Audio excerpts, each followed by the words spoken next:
Je vous salue dans le nom de Jésus-Christ. Comment entendre la voix de Dieu? Je pense que c'est l'objectif de cet enseignement.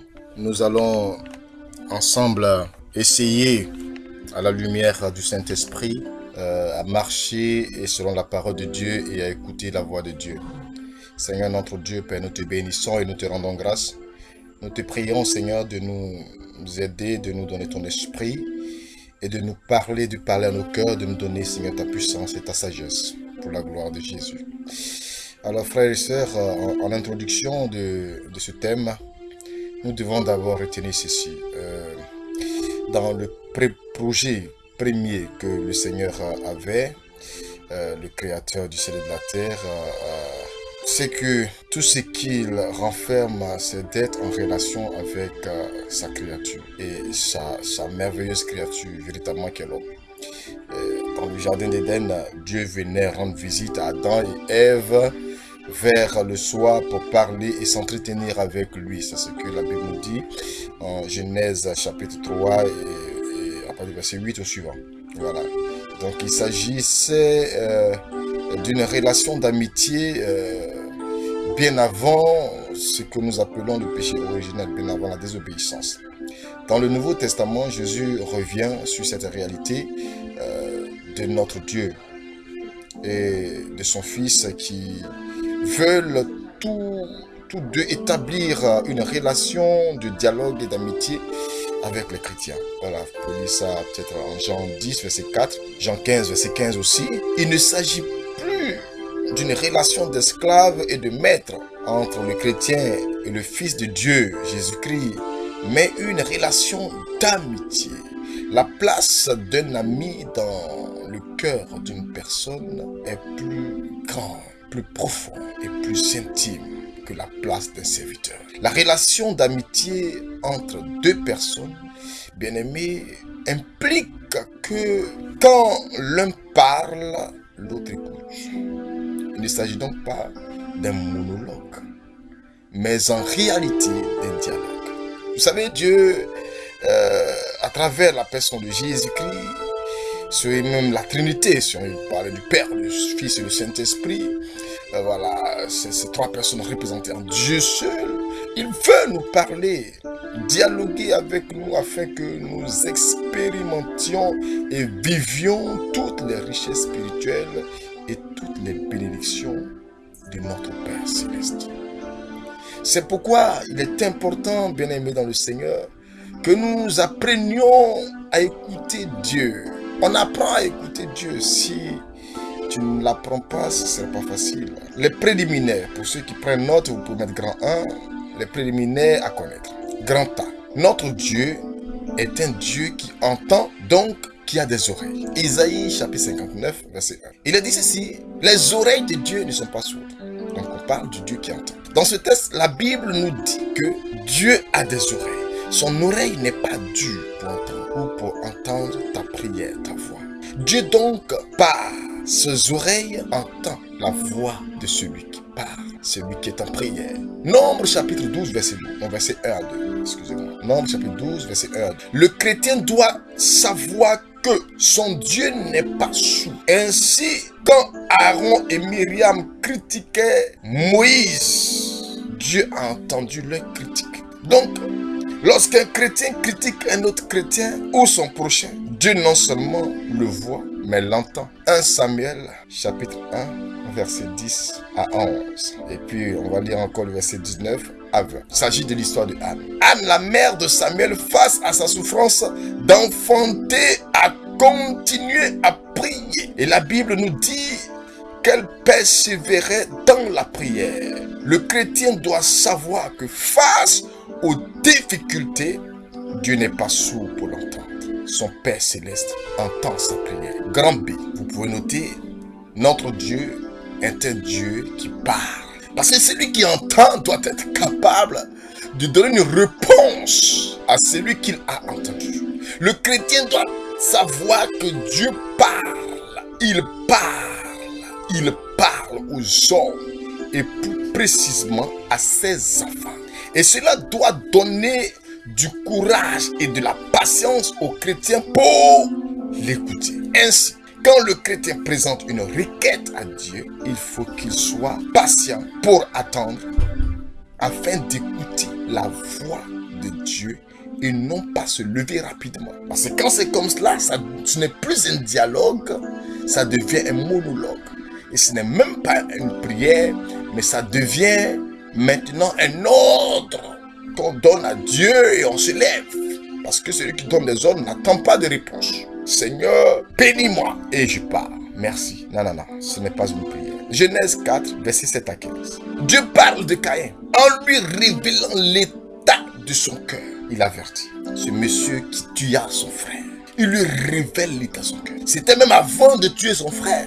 Et Dieu lui dit, si tu changes, parce que Dieu même précise que le péché est tapé devant ta porte comme un animal. Dieu révèle à Caïn du moins l'état de son cœur. 1 Samuel, chapitre 3, verset 1 à 9. Dieu appelle Samuel et lui parle du moins.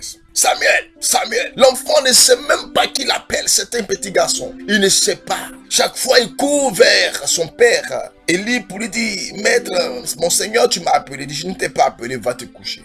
Plusieurs fois. Après, l'homme de Dieu va se rendre compte que c'est Dieu qui lui parle. Alors Samuel va se disposer et demander à Dieu de lui parler car son serviteur écoute. Parle Seigneur car ton serviteur écoute. Le psaume 32 au verset 8. C'est qu'ici, on va prendre beaucoup de références pour nous aider à avancer. Donc je voudrais que tu prennes beaucoup de notes. Dieu veut des hommes qui l'écoutent. Dieu veut des hommes qui l'écoutent. Jean 10, verset 7. Mes brebis entendent ma voix. Les brebis entendent la voix du maître, le berger. Jésus, le ressuscité, le King des Kings, le Macha. Ainsi, si le chrétien ne connaît pas la voix de Dieu, Dieu lui parlera et il passera à côté sans savoir la voix de Dieu. Amen. Je reprends. Ainsi, le chrétien, s'il ne connaît pas la voix avec X de Dieu, donc il ne peut pas l'entendre, Dieu parlera quand même. Mais il passera à côté sans savoir la voix avec eux. Il ne pourra pas marcher selon les directives de son Dieu. Conséquence, il rentre en bouche. Grand 2. Les conditions à remplir pour entendre la voix de Dieu. Pourquoi tout le monde n'entend pas forcément la voix de Dieu? C'est qu'il y a effectivement, bien-aimé dans le Seigneur, des conditions. Et si nous remplissons ces conditions, il est évident que nous entendrons un jour la voix de Dieu. Jean 3, verset 3 et le verset 6. Où Jésus a parlé de la nouvelle naissance. Il a dit à Nicodème, si quelqu'un ne naît de nouveau, il ne peut voir le royaume de Dieu. Or, celui qui ne peut voir le royaume de Dieu ne peut entendre la parole du royaume. Donc, pour entendre la parole du royaume, du roi du royaume, du responsable du royaume, il faut être né de nouveau. Qu'est-ce que cela veut dire, être né de nouveau? Il faut avoir fait une rencontre personnelle avec Dieu. Beaucoup de chrétiens n'ont pas encore fait de rencontre personnelle avec Dieu. Baptisés certes, mais n'ont pas encore fait de rencontre avec Dieu. On peut les reconnaître par les papillonnages. Ils étaient dans une église, après ils quittent, ils disent que l'église n'est plus bonne, ils vont dans une autre église parce que quelqu'un les a essayé de mélanger leur esprit et ils sortent. Ça, c'est des gens qui ne sont pas encore convertis. Un homme qui a converti, il ne bouge plus. Il reste là où il est parce que le Seigneur vient le rejoindre. Avoir un cœur pur. Le cœur pur, ça c'est en petit 2. Deuxième condition. Il faut avoir un cœur pur. Psaume 66, verset 18. Si ton cœur n'est pas pur, frère, et que dans ton cœur il y a la rancœur, la haine contre ton prochain, comment faire pour faire tomber ton prochain? Comment faire pour détruire l'autre? Tu ne verras jamais la gloire de Dieu et tu ne pourras jamais entendre la voix du royaume. Petit 3. Il faut avoir la crainte de Dieu, c'est-à-dire demeurer dans une vie de sainteté et une vie d'obéissance. d'obéissance. Psaume 25, verset 2. Une vie d'obéissance. La Bible va dire en Jean 9, verset 31. Nous le savons, Dieu en effet n'exauce pas la prière du pécheur. Donc Dieu ne peut pas parler à un pécheur, si ce n'est peut-être pour lui dire de changer. Mais quand tu es dans le péché, écoute ta prière, Dieu ne peut pas l'entendre. C'est en cela que tout à l'heure nous avons lu le psaume 59 du prophète Ésaïe. Il a dit, Dieu en effet n'est pas sourd, mais ce sont nos péchés, nos péchés. Donc quand Dieu, les péchés le rendent sourd, il est évident qu'il n'entend pas nos prières, donc ne peut pas nous répondre. La crainte de Dieu. 4. Il faut avoir des motivations justes, c'est-à-dire présenter les sujets qui sont conformes à la volonté de Dieu. Amen. Lorsque vous prenez l'exemple de Salomon, après l'offrande de Gabaon, une offrande qui a touché le cœur de Dieu, Dieu veut le bénir, Dieu dit, demande-moi ce que tu veux, mon fils. Et Salomon prend la parole, qu'est-ce qu'il dit? Je veux la sagesse pour gouverner, pour accomplir la volonté de Dieu. Il demande quelque chose pour accomplir la volonté de Dieu. Tes motivations doivent être conformes à la volonté de Dieu. Alors Dieu te parlera.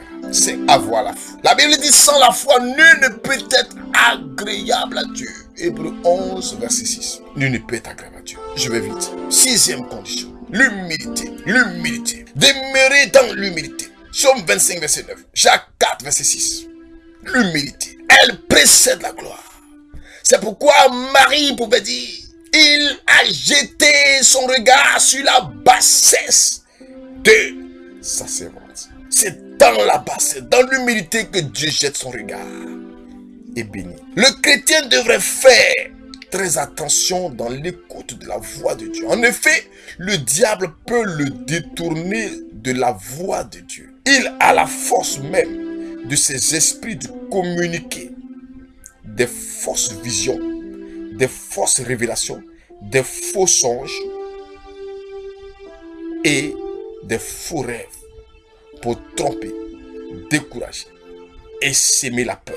C'est là qu'on parle du discernement, parce qu'il est un ange de lumière.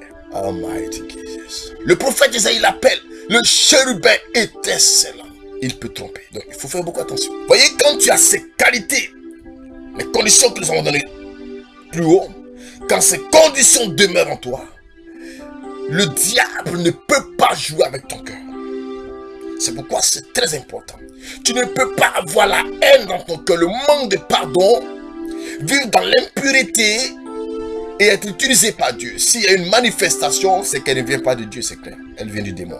De façon pratique, le chrétien qui a rempli les conditions que j'ai citées là-haut, lorsqu'il voudrait entendre la voix de Dieu, aller dans la prière, il doit d'abord confesser tous les péchés qui se trouvent dans sa vie, ou le péché qui se trouve dans son cœur. C'est pourquoi le ministère, on l'appelle le sacrement de réconciliation, est très important.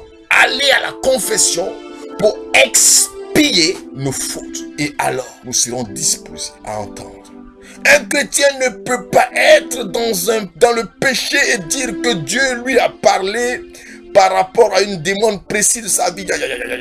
En effet, le chrétien qui est dans le péché, même s'il demande par exemple à Dieu de lui parler par rapport à sa profession, Dieu ne lui répondra pas. Non, la Bible dit ses oreilles sont sourdes. Dieu lui répondra uniquement par rapport à son péché.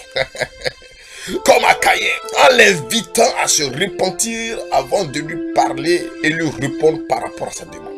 Lorsque Dieu parle au chrétien, il lui obéira. Et quand le chrétien demande pardon à Dieu pour son péché, il saisit par la foi et non pas par la raison le pardon de Dieu. Il aura donc la conviction que Dieu lui a pardonné sa faute. Psaume 66, verset 18 à 19. 1 Jean 19. 1 Jean 1, verset 1. Verset 9. 1 Jean 1, verset 9. Excusez-moi, mais je n'ai pas bien vu. Merci. Petit b. Amen. Petit b.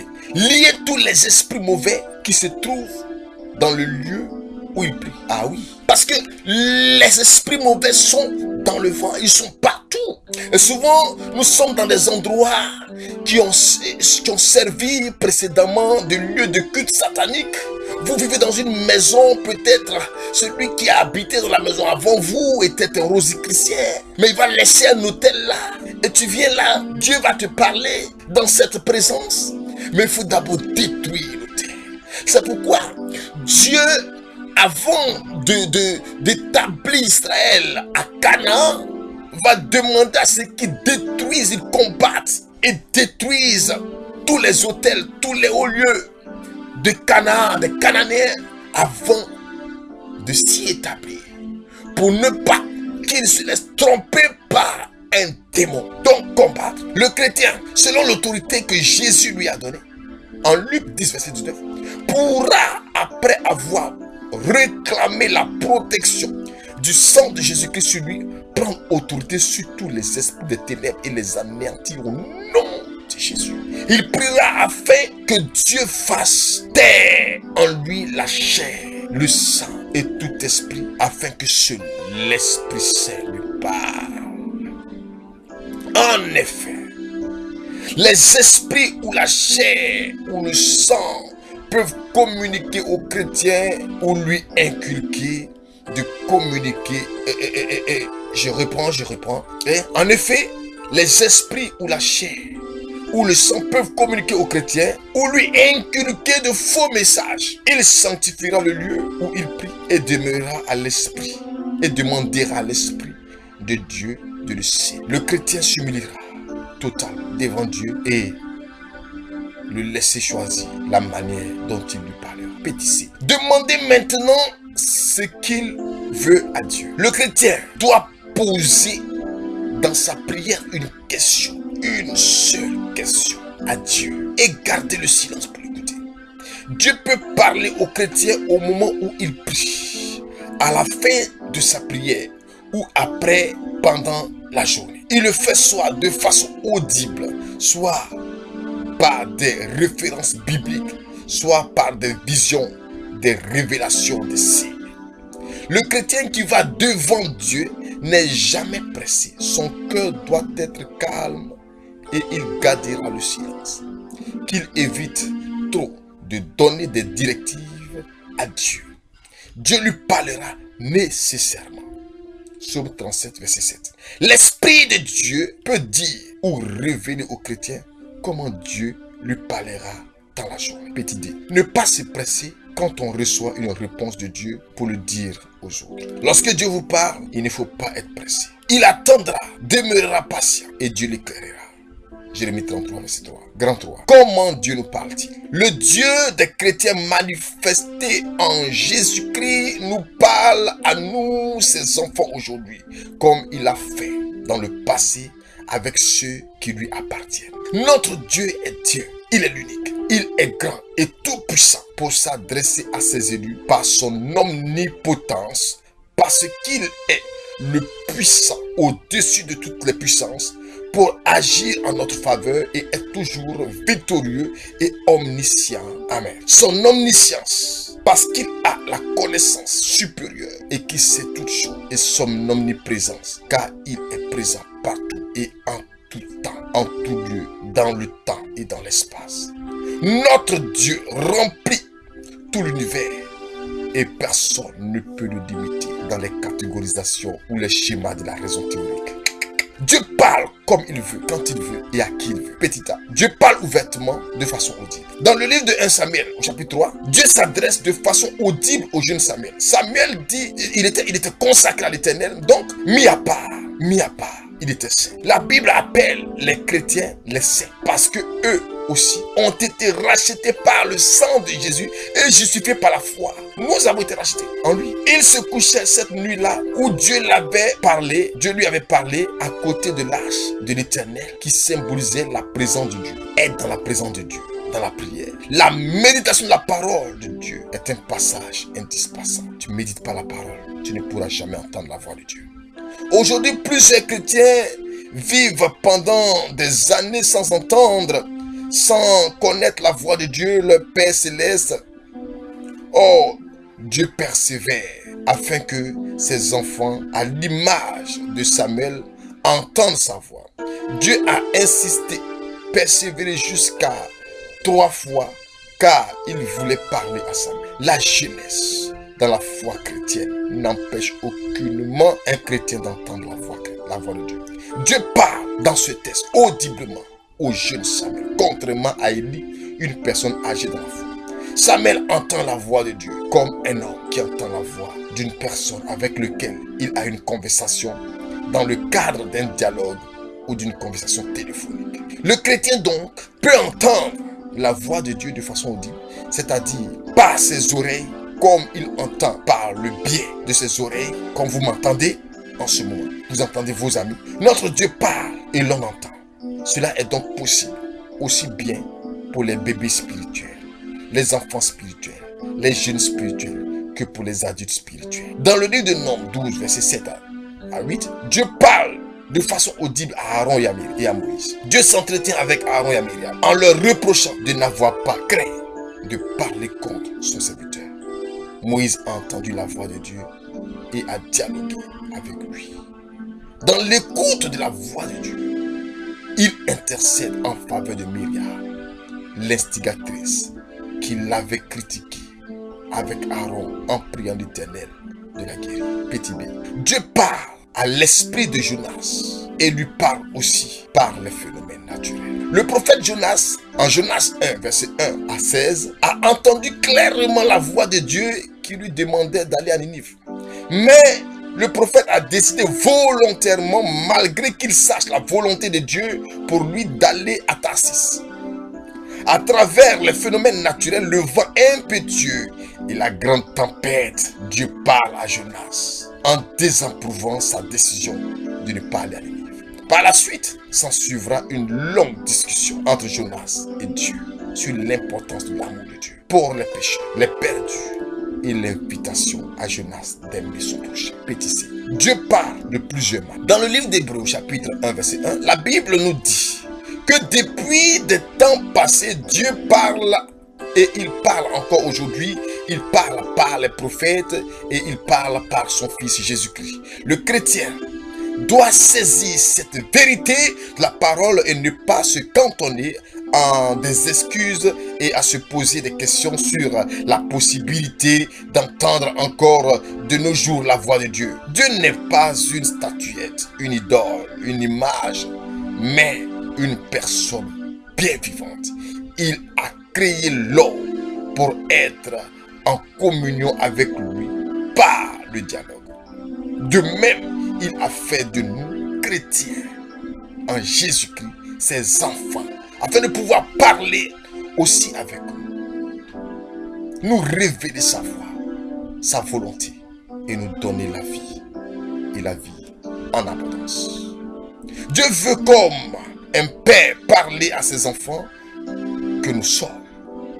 Il n'est pas possible que dans une famille, un père ne puisse pas parler à ses enfants qu'il a mis au monde. C'est en servant Dieu à sa façon, non pas par notre propre intelligence, ni par nos propres moyens. C'est en l'adorant, en esprit et en vérité, que nous parvenons à entendre sa voix et à le connaître. Jean 4, versets 23 à 24.